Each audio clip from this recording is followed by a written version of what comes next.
I've given a lot of thought to tonight's webinar. It involves some new material that I've been both discovering on my own and learning about through reading and courses. And I always have enjoyed sharing with you all the things that are new to me. And this all came up because I had noticed kind of quietly over the years. I'm going to slip the glasses off there. That's better. I had noticed that while I often work with the chakra, particularly the second, third, and fourth chakra, those are the ones in the two in the, well, second is in the lower abdomen, third is in the upper abdomen, and the fourth one relates to the heart. I almost never had my attention taken to the first chakra. And I kind of wondered about that. And eventually what I figured out was that the reason that was going on was that I didn't want to put attention on my own first chakra. And that kind of surprised me when I realized what the mechanism of that was. And I attended a seminar, actually a webinar, on the chakra and the very basic feelings that we have. And in that webinar, I realized that there was this knot in my first chakra, and it did not want to be known.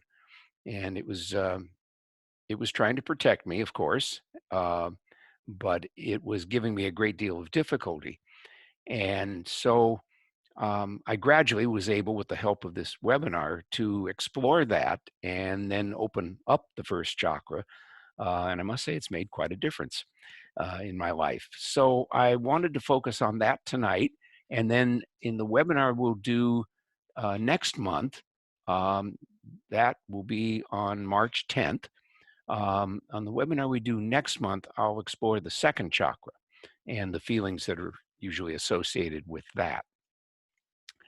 So what's this first chakra all about? Well, first of all, let me talk about how what this webinar was about and how I got into exploring this in my own physiology, in my own energy field. And the idea was that what blocks us from manifesting what we want and what we're, so to speak, supposed to be doing, that is what our dharma is, what keeps us from, well, what makes us procrastinate or appear to be lazy or not really able to get to the things that we're supposed to do. We find ourselves doing other things. There's lots of wonderful, cute ways people say that on the internet that I've seen lately. But basically, the thing that keeps us from doing that is that the energy flow through our energy system is blocked by various feelings that have been implanted there from our experience, or as I discovered, even things that we bring into this life with us. And it makes it very difficult for us to live smoothly. Now, that can vary from person to person. It may be a very minor thing that you just sometimes feel like, well, I wouldn't, I don't want to do that. You know, it's just, or it may not even be conscious that you just find yourself not doing something you're supposed to do.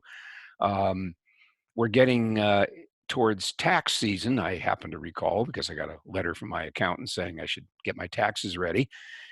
And excuse me. And I know that that's the kind of thing a lot of people just don't get down to until the last possible moment. So that's the kind of thing I'm talking about, the kind of block. And usually we can get those things done, but of course, in some people, they can't, literally can't get it done. They just can't do it. And for the tax thing, they often wind up with an extension or maybe even a second extension because they just can't get it done.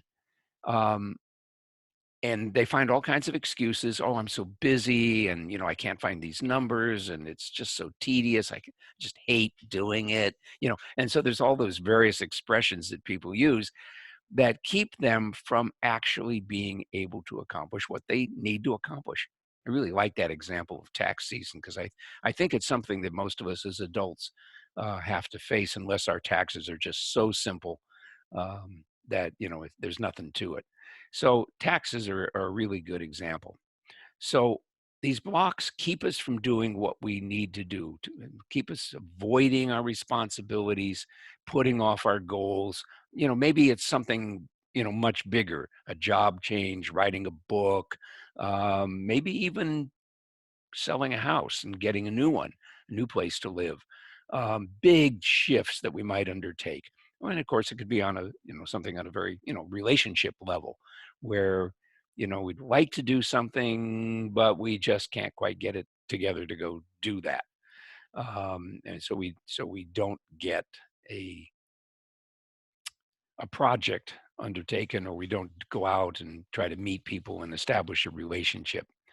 um, and a kind of vicious cycle develops where, because we haven't done it, then we kind of reinforce the idea that we either don't want to do it, or we're afraid to do it, or it's just so challenging.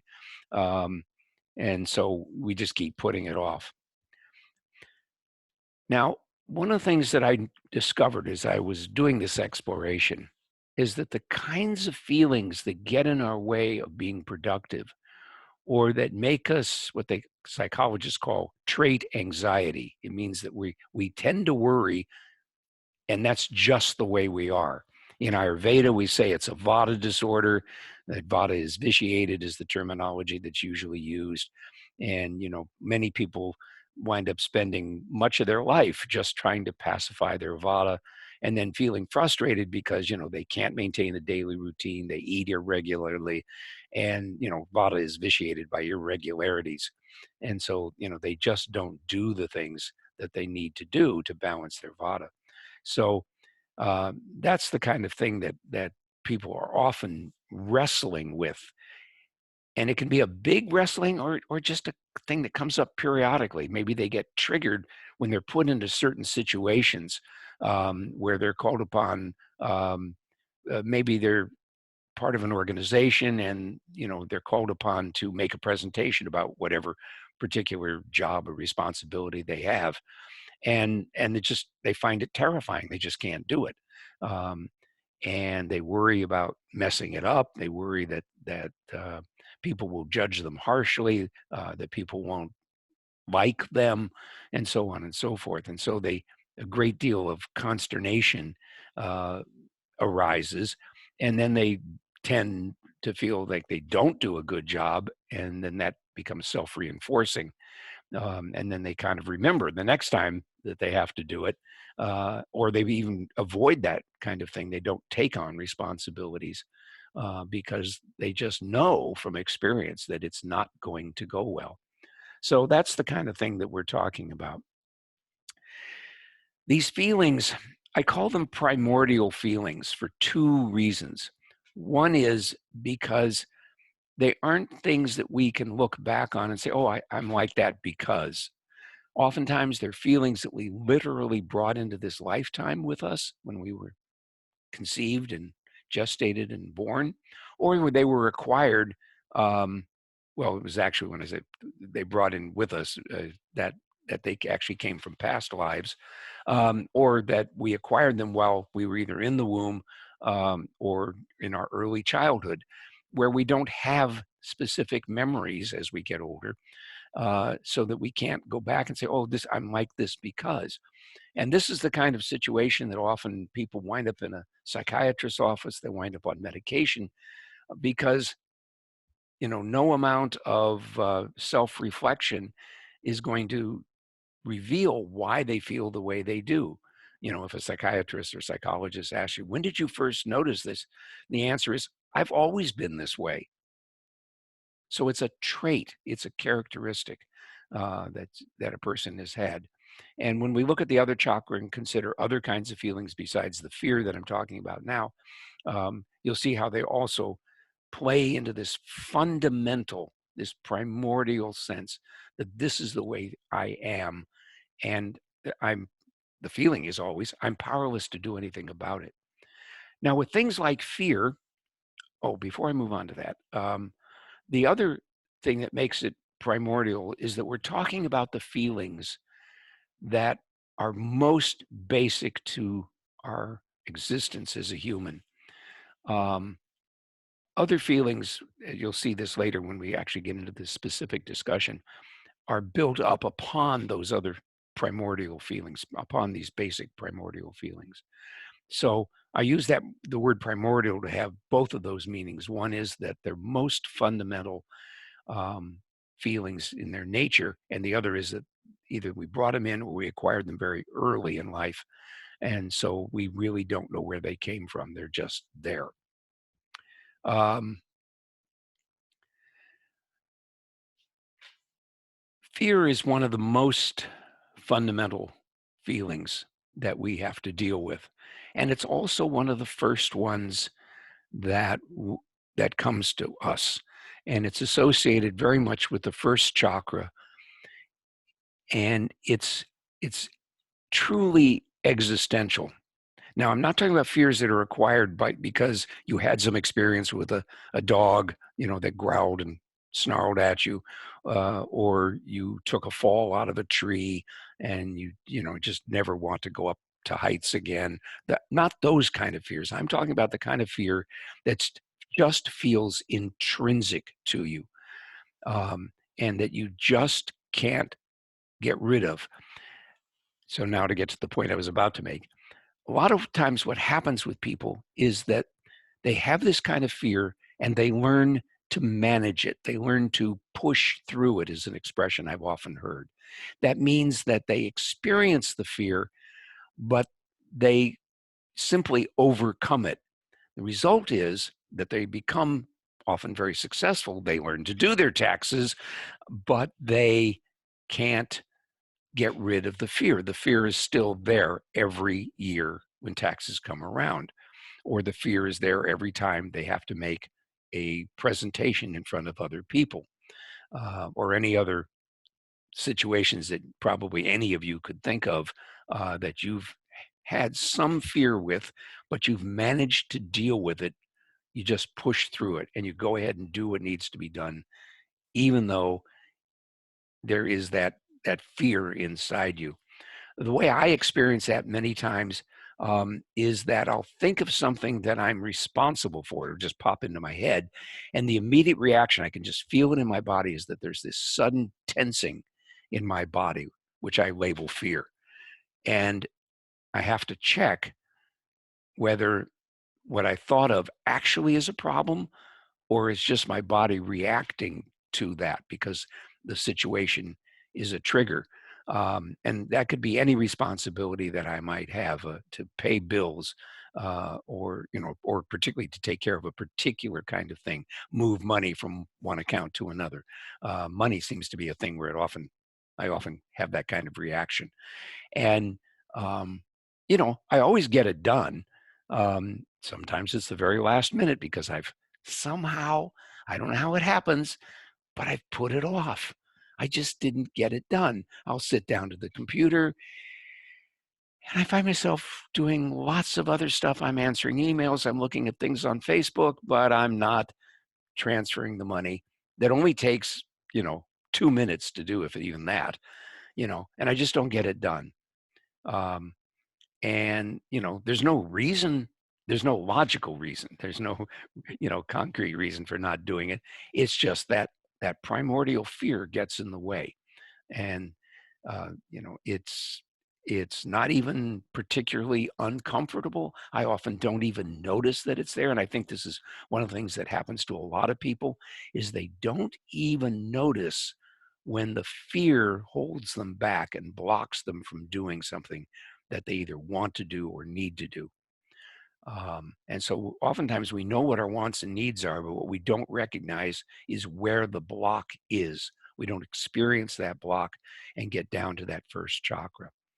So what I discovered, and it wasn't a discovery of my own, I was taught this on this webinar, but then I discovered it within myself, is that the fear that was down there was actually very, very strong. And it was so strong that no rational process would put it away, would make it melt and disappear. In other words, I couldn't convince myself that I was perfectly capable of doing what I wanted to do, and that there was no reason to be afraid, and therefore I didn't need to be afraid.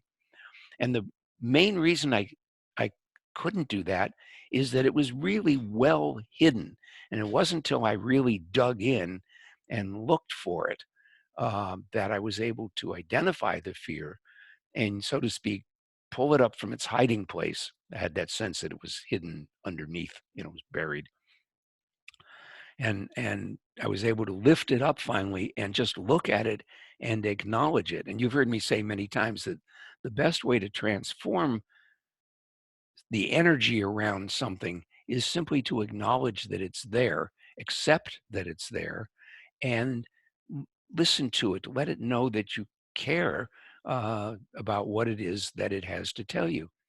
Oftentimes, the message is simply, I'm trying to protect you from getting hurt, from a loss, from humiliating yourself, which is a kind of hurt, um, uh, from not being successful in what you're doing. And maybe that came because there was a lot of doubt expressed, towards you. You're too small, you're not bright enough, you're not capable enough, you're not physically athletic enough or coordinated enough to do things. Um, there are all kinds of messages that we get as we're growing up when we're very young. Um, Maybe we were told just to not to do things and to be very quiet, um, and so we learned to doubt whether we actually had something important to contribute, because it seemed that the caregivers in our lives weren't interested in what we had to contribute. They didn't think it was significant. They may have come from a philosophy that, one, children are to be seen and not heard, and the other is that parents have to shape their children. That children, so oftentimes there was, at least historically, there was a widespread belief that children were impure and needed to be purified, and taught how to behave and to be religious, devout is what I really mean, to learn to be devout, and to follow tradition and that sort of thing, and to just go along with and whatever the leadership said.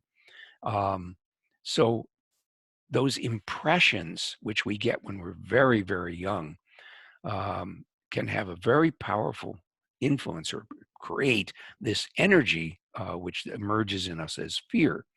And when I do the work now, and this is the really fun part of it for me, is that I'll be looking at, okay, there's this problem that a person is having, and it might even be a disease, it may even be something physical. And I'll go in and I'll find, oh, there's fear, and then can ask, where is that fear? And then what I'm finding now that I've freed my own first chakra, that I can find that in the first chakra of my clients, and get in there. And they don't even necessarily experience it. They don't even know what I'm aware of as I'm working, because I often work just in silence, and because I don't want to frighten them. So I just go in and I just work with that fear, um, get a sense of what kind of energy it is. And what I mean by that is different influences shape the energy that is affecting us. And I don't necessarily find what it was that produced that particular energy pattern. I just find the pattern. And so I see the pattern, I get a sense of what it is, and then I have various techniques for helping to harmonize that energy and get it to, we often see it, I often see it as a tangle of energy, and get that energy to untangle and to integrate itself with the rest of the physiology. And then there's no longer a block at that level. And so then I can go through the chakra and remove the specific blocks that may be there, so that the energy can flow. And then a kind of dynamism develops in the physiology, where the energy comes up and circulates and goes down, and then recirculates.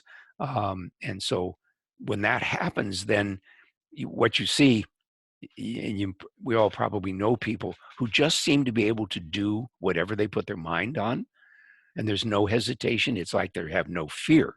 They actually don't have any fear, and they just go do. They didn't bring fear into this world with them. They didn't acquire it while they were young. And although they may have learned, that you don't walk out in the street without looking, so that you don't get hit by a car. Those are practical things. It's not that they're afraid to walk out in the street. they can just do it, but they just know it's built into them now. Oh, you check to make sure that there's no traffic or even bicycles coming, so you don't get run over or get run into. Um, that fearlessness is is a lack of fear. It's not courage. In some sense, there is no such thing as courage. Courage is the absence of anything that blocks you from just doing what you want to do. And we say of such people that they're courageous, but what it really is they don't have any fear. There's nothing blocking the flow of energy, and so they get the impulse to go do something, and they just go do it, whatever it is. Create something, or work on some project, or whatever it is they need to do. They just go do it. And so that's the state, in the sense that we want to get to, is the state of freedom from being blocked, so that we can manifest our destiny, manifest our dharma, and live in bliss. And so it's a wonderful goal. I think we all probably would get very excited about reaching that goal, where literally nothing bothered us. um, Things would come up and we just deal with them. And yes, of course, there are challenges. The challenges might be enormous, like something happens in our family, and we have to deal with it and try to be compassionate and supportive, and take care of the situation, make sure that people get the care that they need, and so on. But we don't have a fear about the situation. We just deal with the situation. And so um, you can see that there's an enormous benefit if we clear out this energy, particularly that energy that's at that most fundamental, the root really of our physiology, that first chakra. Root is a good word to describe the nature of that chakra, because um, all manifestation flows up from the bottom like that, up through the energy system. Um, and then, of course, we have our cosmic input that comes in from physically from above us, that comes down through our system. And so we have this cycle that can be generated.